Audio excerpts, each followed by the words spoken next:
This is Abhyudai. I completed my undergrad from JP Institute of Information Technology in Noida. Okay. And then I was working with technology consulting in firms like KPMG and EY. I worked across a number of countries. From KPMG, I spent most of my time in UK. And then with EY, I was mostly working out of their offices in Philippines, China, and Gurgaon. And having worked across different countries, different industries, consulting different clients at different levels, I felt it was a good time for me to kind of take a break and put into perspective everything that I had done so far and see what I want to extract from the rest of my career. And hence, an MBA felt like the right next step. When I started looking at the B schools that kind of fit the mold for me, most of the schools in the US really seemed like the right option. The only school that I had applied to in Canada was Rotman. And now, when I look back, it was a blessing in disguise that I actually ended up applying to a school in Canada. And it was one of the schools that accepted me along with a few schools in the US. Uh, and after having completed my MBA at Rotman, I'm now working with Deloitte in Toronto. I work with the strategy consulting arm at Deloitte, and I've completed about 5 months with the firm now. So that's a little background for me, and I'm very happy to answer any questions. GyanDhan was very helpful in helping me secure a loan in India and was instrumental in helping me get to Canada. So it's only obvious that I would want to pay back in whatever ways that I can. Okay. So, Abhyuday, can we start with your GMAT journey and how was it? When did you start preparing for it, and what were the challenges that you faced? Right. So I've worked in consulting for most part of my life, and consulting life is extremely hectic. So I always knew that if I had to take my GMAT, I would either have to take a sabbatical, or if I had to do it while I was still working, I would have to spend a lot of dispersed time on it. So I had started off pretty early. I think a year and a half, 2 years into my job, I had started preparing for my GMAT. And before I came into my MBA, I had an experience of almost 4.5, 5 years. So I did prepare for that time. But when I say that, I don't want to scare people off. When I started preparing for the GMAT, I was able to put in, say, only 5, 6 hours, 7 hours a week. Okay. And whenever I would get a lean period at work, I would try and increase my effort at the GMAT, and that's the way I did it. And I also took my GMAT twice. So the first time I took it, I had a 700, and after that I had a 720. So uh, sometimes it does help to take the GMAT multiple times. And I've also seen times when the first score that people get is the highest score that they get, and then every subsequent time that they take the GMAT, it only keeps going down. So one piece of advice here is don't cancel your scores, because you don't stand to gain anything by really canceling your scores. If you get a higher score later, that's what the school is going to look at. If you start getting lower scores later on, then you're going to repent canceling your previous scores. Okay. Cool. Yeah. So, as you said that you gave GMAT twice, right? So, Right. was there any target in your mind that you wanted to achieve as far as your GMAT score is concerned? Well, the target in my mind was a 750, but I never could get to it. So yeah, because the schools that I was looking at were mostly in the US, and for US schools, an engineer, male, uh, working in technology or consulting is an extremely uh, common profile. Okay. Not to say they don't get the best of MBA schools. They do. These are the profiles that you will see going to best of these schools.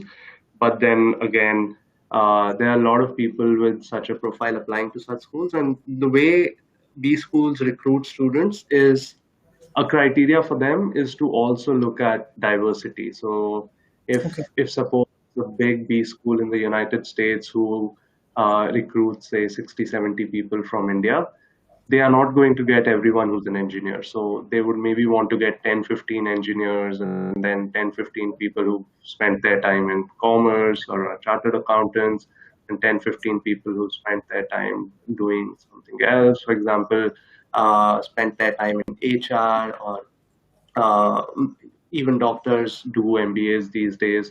So they want to look at diversity, and that's where male engineers being the most common profile, they are often able to get people with very high GMAT scores in that area. So if you want to crack a good school, then a good GMAT does make sense. Okay. Since we are talking about, the factors responsible and GMAT, so could you quantify what, the weightage GMAT has as far as the application is concerned in universities abroad for MBA? It's very hard to say what weightage GMAT has, but the way I'll put it is it's more like a qualifying criteria. Oh, So right? So if you have a good GMAT, then you go to the next stage, which is an interview.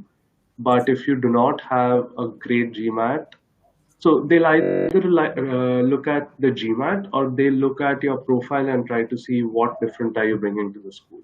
So if okay. either of those two is able to balance the application, then people will generally get interviews.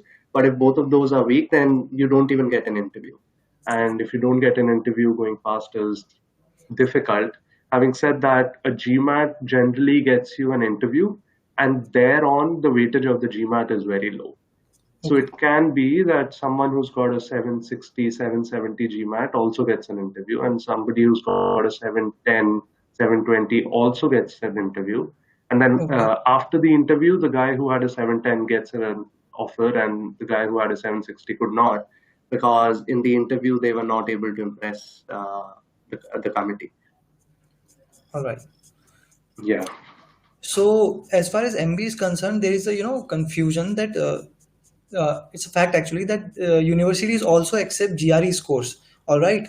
Yes. So Yeah. what advantage does GMAT specifically have, you know, uh, with Yeah. respect to admission over GRE? Right. So I that's a slightly hard question for me to answer because it's only the admissions people at certain schools that can answer that question very accurately. But Okay. from what I've seen with friends is that GRE and GMAT are generally treated the same way. It's just that they are scores that are as in the full score in GRE and GMAT is different. So the cutoff in GRE is different.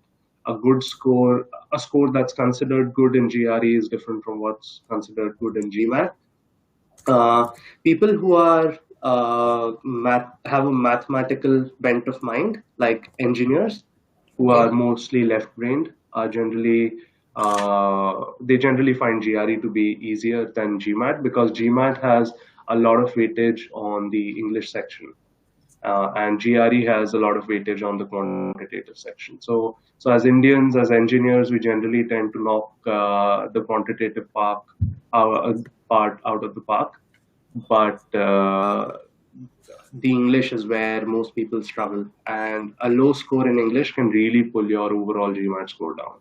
And universities will also request uh, a breakup of the GMAT. So even if you've got an amazing quant score, a low English score can really work against you.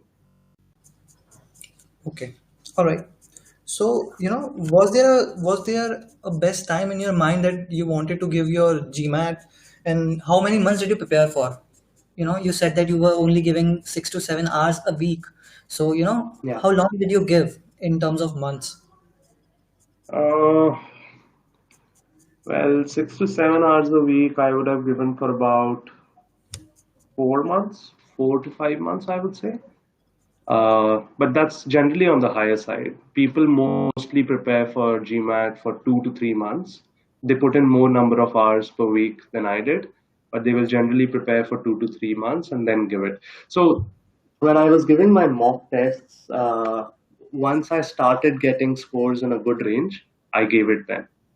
A good range for everyone is subjective, but when you feel that you're almost getting to the point where your target score is, I suggest that you should give it.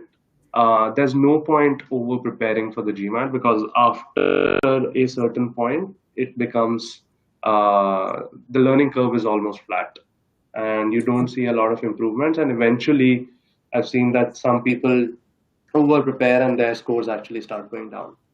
True. So there is that sweet spot when you want to give the GMAT. All right. Thank you so much. Best of luck, everyone, and hope you make the right business school.